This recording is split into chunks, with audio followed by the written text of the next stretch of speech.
E aí, pessoal do sétimo ano do Colégio Marista de Londrina, professor Sérgio Cavalheiro, retornando com você para a segunda aula sobre o Renascimento Cultural. Nesta aula, nosso tema principal será as artes no Renascimento. Ele inicia lá na página 57 do seu material. Ali a gente observa o quê? O Renascimento ele tem um pioneirismo, ele surge, a princípio, na Itália, lá entre os séculos 14 e 15. É a aplicação do racionalismo renascentista à arte, usando uma aliança muito interessante da arte com a técnica, de forma mais eficiente, claro. Veja só, a gente tem algumas inovações importantíssimas, deixando de lado um pouquinho a arte medieval para avançarmos para o Renascimento. A invenção da perspectiva, com Brunelleschi lá no finalzinho do século XIV, e uma outra técnica bastante interessante, que é a utilização de luz e sombra para dar mais realismo àquilo que está sendo retratado.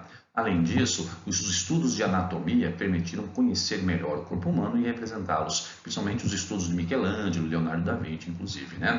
Veja só, o corpo é retratado com uma forma mais real, uma sensação de movimento, isso não é permanente, mas é bastante presente, né? E também da expressividade, dá uma humanidade aos personagens retratados nas obras.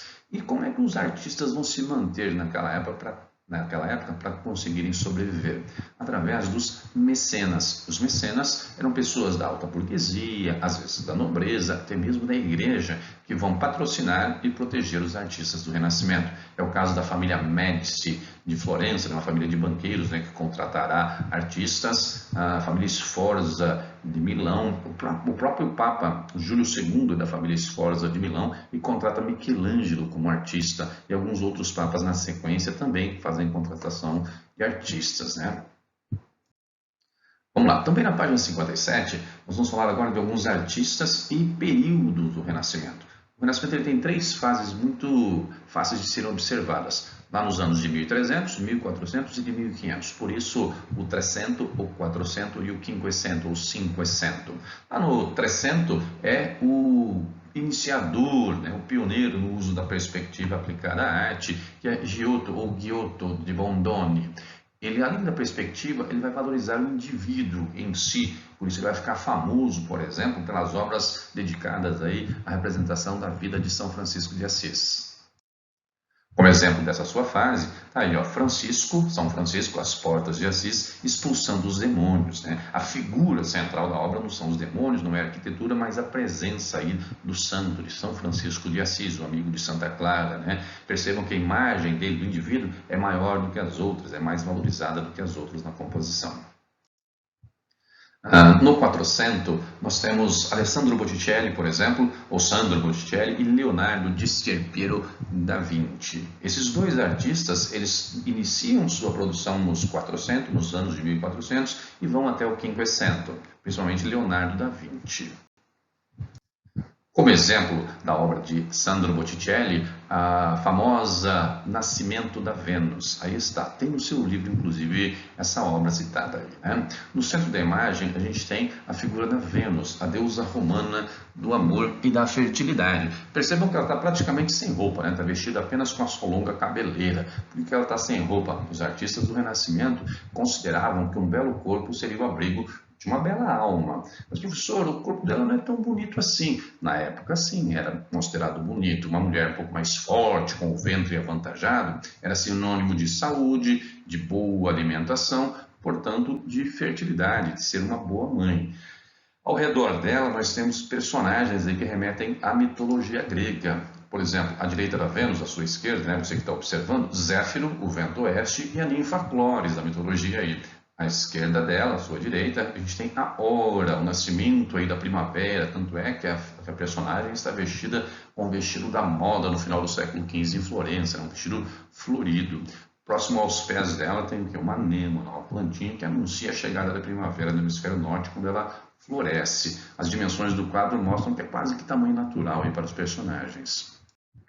Essa é a Última Ceia, quadro pintado por Leonardo da Vinci, né, que mostra aí a jantinha organizada por Jesus e os 12 apóstolos, todos eles identificados aí. É muito comum você ter réplica desse quadro em muitos lugares, é um dos quadros mais replicados do mundo. Na casa da vovó é muito provável que você encontre um desses, né, pelo menos na minha avó tinha. Bom, chegando aos 560, o negócio fica ainda mais interessante, né? Rafael Sanzio, por exemplo, ele produz essa obra maravilhosa, a Escola de Atenas. É como se você estivesse chegando no pátio da escola do Liceu Ateniense, lá em Atenas da Antiguidade Grega, né? Todas as pessoas aí retratadas em tamanho natural, uma pesquisa sensacional, nesse quadro enorme, um painel, na verdade, e todos eles, além de identificados, você tem como saber quem era, o que eles faziam, qual a sua importância, por que estão nesse quadro e tudo mais. Além das próprias esculturas que são verificadas aqui, ó, como por exemplo o Deus da razão e a deusa da sabedoria aí no pátio da escola. Fica a dica para uma pesquisa. Você pode congelar essa imagem e pesquisar um por um quem era, o que estava fazendo lá. Até o próprio Rafael está nessa imagem. Ele retrata o próprio artista, né? Ele se retrata aí na imagem. Fica aí um desafio para você encontrá-lo depois. Pesquisa, é muito interessante. Michelangelo Buonarroti de Ludovico Simone. Esse nome é sensacional em termos de arte. Além de pintor, um escultor virtuosíssimo. Nessa obra, por exemplo, famosa, Pietà, Maria está com o corpo de Jesus morto nos seus braços, a mãe com o corpo do filho morto nos braços. Era para ser um esforço enorme carregar um peso como esse, né, nos braços, mas o artista dá leveza, de que forma? Diminuindo proporcionalmente o tamanho do corpo de Jesus nos braços da mãe. Michelangelo terminou essa obra, um bloco de mármore de toneladas, uma beleza sem tamanho, né? Você pode visitá-la no Vaticano, é só estar no Vaticano em Roma. Aqui no detalhe, né? Na alça da bolsa de Maria, o artista escreve o próprio nome, já que ele fez essa obra aos 23 anos, as pessoas nem acreditavam que era ele. E também dá para ver aqui no detalhe, ó, a marca do cravo, da crucificação de Jesus. E melhor ainda, olha a coisa sensacional, a cicatriz, a marca que ficaria ali da lança de Longinus, soldado romano, que foi conferir se Jesus já tinha morrido. Também da obra de Leonardo, a estátua de Davi, em 5,17 m de altura. Os detalhes chamam muita atenção, realismo, naturalismo, isso é característica do Renascimento. Como pintor, ele produz o teto da Capela Sistina, em que nesse grande painel, uma das cenas mais conhecidas é o nascimento de Adão, né, com Deus ali dando vida a Adão. No seu interior, a Capela Sistina, é onde os cardeais fazem o conclave para a escolha dos papas. Também no Vaticano nós temos uma outra participação como engenheiro de Michelangelo, a cúpula da Basílica de São Pedro, uma obra que ele assumiu já em andamento em 1553. Seu estúdio ele produz 390 estátuas, 700 colunas de mármore e também na região, né, dentro do Vaticano, há uma biblioteca com mais de 150 mil volumes, além das obras renascentistas, os originais, até alguns dos originais da Bíblia. Leonardo da Vinci, por sua vez, além de tudo que ele já produziu, que nós falamos na aula número 1 e da Última Ceia, e de tantos outros quadros, a obra mais famosa do mundo, Mona Lisa, usando a técnica do esfumato, que você percebe aqui, ó, nos dedos, por exemplo, das mãos dela, né? A figura muito controversa. Hoje dá para saber perfeitamente quem era ela, todo o contexto envolvendo essa obra. Antigamente as pessoas diziam que era até um autorretrato do próprio Leonardo da Vinci, né? Mas essa é uma afirmação que não se sustenta. É um dos quadros que tem a maior quantidade de releituras já feitas na história. Observa aí.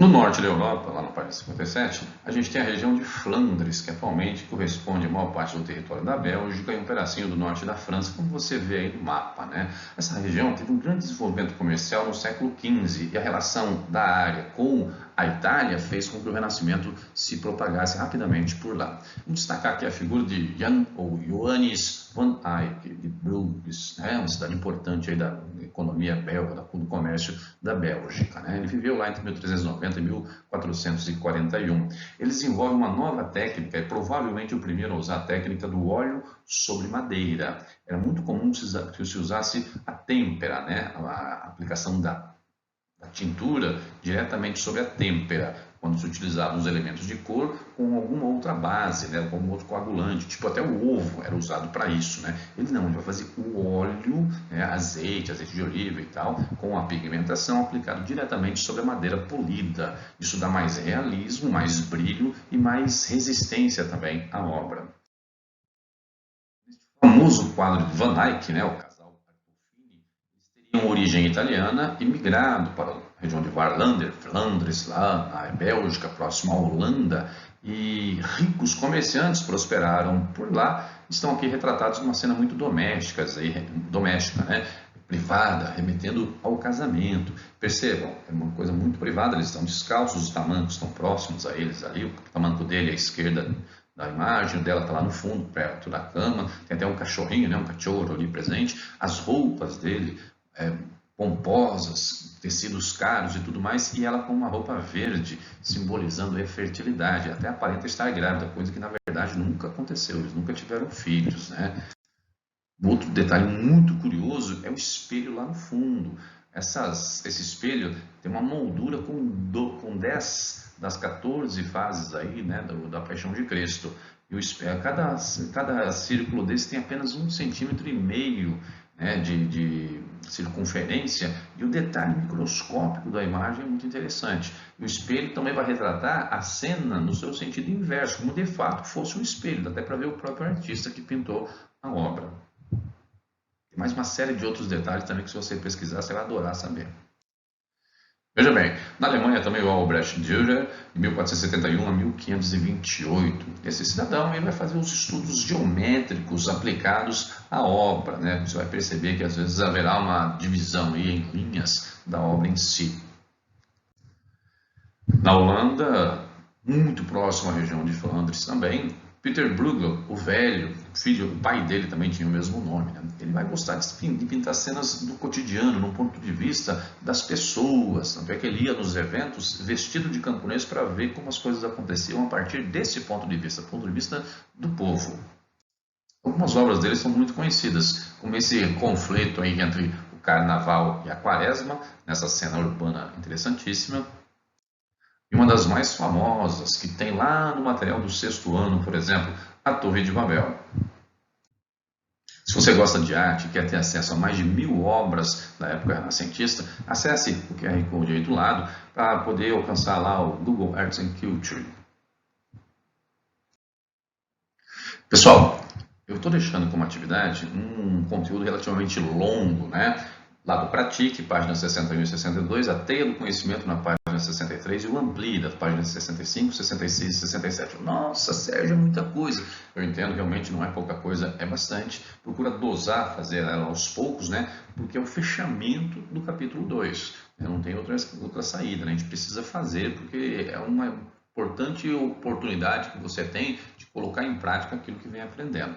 Beleza? Vai fazendo aos poucos. A atividade ela será corrigida também aqui pela Blackboard, mas eu vou estar em sala de aula quando retornarmos para ver quem fez e quem não fez. Bom trabalho para vocês!